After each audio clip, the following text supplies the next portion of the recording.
বিসমিল্লাহির রহমানির রহিম। প্রিয় দর্শক, আসসালামু আলাইকুম। সবাই কেমন আছেন? আলহামদুলিল্লাহ, আমি ভালো আছি। স্বাগতম জানিয়ে শুরু করছি আজকের পর্ব। নতুন দিনে একটি রেসিপি নিয়ে আসলাম, কলমি শাকের রেসিপি।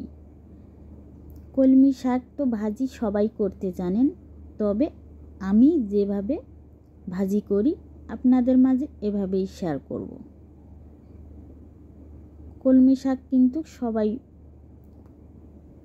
কম বেশি ভাজি করতে জানে, তবে আমি একটু ভিন্নভাবে ভাজি করি।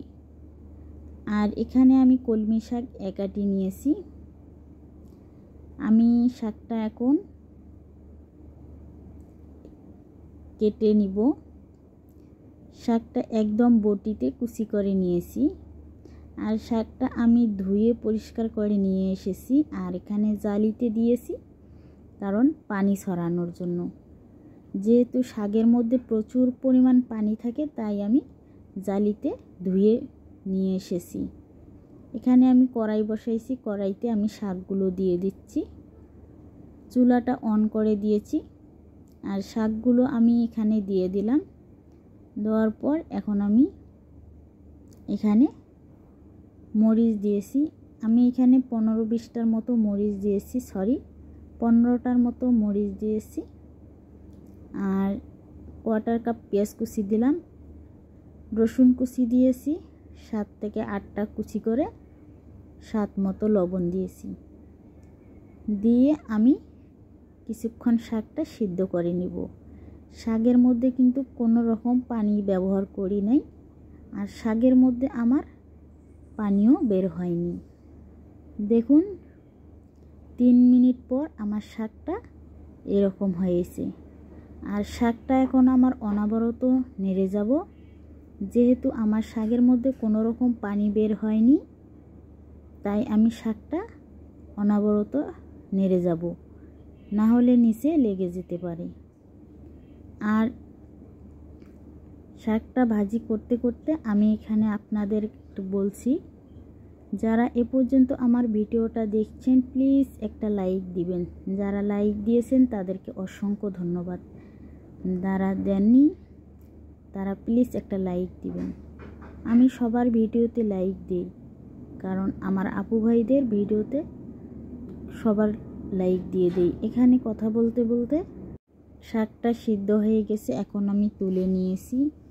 আর তুলে নিয়ে এখন কড়াই বসিয়ে দিয়েছি, তেল দিয়েছি, আর 1 কাপ পেঁয়াজ কুচি দিলাম, 1/4 কাপ রসুন কুচি দিয়েছি, আরও কয়েকটি কাঁচামরিচ দিয়েছি, কারণ যেহেতু আমার কাঁচামরিচের ঝাল নাই। আর শাকের মধ্যে কিন্তু একটু ঝাল ঝাল হলে খেতে ভীষণ মজা লাগে। এখন আমি হালকা লাল লাল করে ভেজে নেব। একটু সিদ্ধ সিদ্ধ ভাব আসলে আমার ভাজা হয়ে যাবে।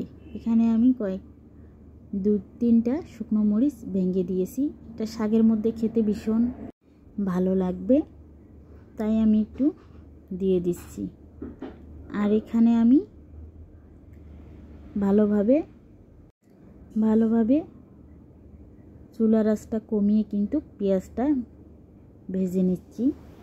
পেঁয়াজটা অতিরিক্ত গোল্ডেন কালার করতে যাবেন না, না হলে শাকের কালারটা নষ্ট হয়ে যাবে, অথবা পেঁয়াজ বেরেস্তা খেতে ভালো লাগবে না। আর কথা বলতে বলতে আমার পেঁয়াজটা কিন্তু ভাজা হয়ে গেছে। দেখুন, আমি এভাবে পেঁয়াজটা ভেজে নিলাম। এখন আমি শাকগুলো ঢেলে দিব। শাকগুলো আমি ঢেলে দিয়ে এখন আমি ভালোভাবে শাকটা ভেজে নিব। আমি এখানে শাকটা ভালোভাবে ভেজে নিচ্ছি। কমপক্ষে আমি 3 থেকে 2 মিনিট শাকটা ভালোভাবে ভেজে নিচ্ছি। আর এর মধ্যে লবণটা আমি চেক করে নিয়েছি, আমার লবণটা পারফেক্ট হয়েছে শাক ভাজির ভিতর।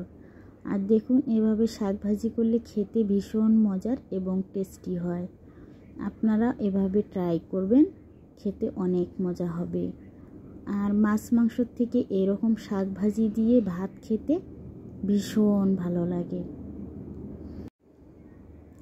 আর গরম ভাতের সাথে এই শাক ভাজি যদি থাকে আর কিছুই লাগে না।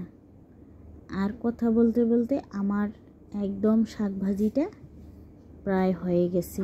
আর দেখুন কতটা ঝরঝরে হয়েছে। আর আমি এখন তুলে নিয়েছি। আর দেখুন কতটা লোভনীয় লাগছে শাক ভাজিটা দেখতে, আর খেতেও অনেক মজার। এই শাক ভাজিটা আপনারা এভাবে বাসায় ট্রাই করতে পারেন, খেতে ভীষণ ভালো লাগবে।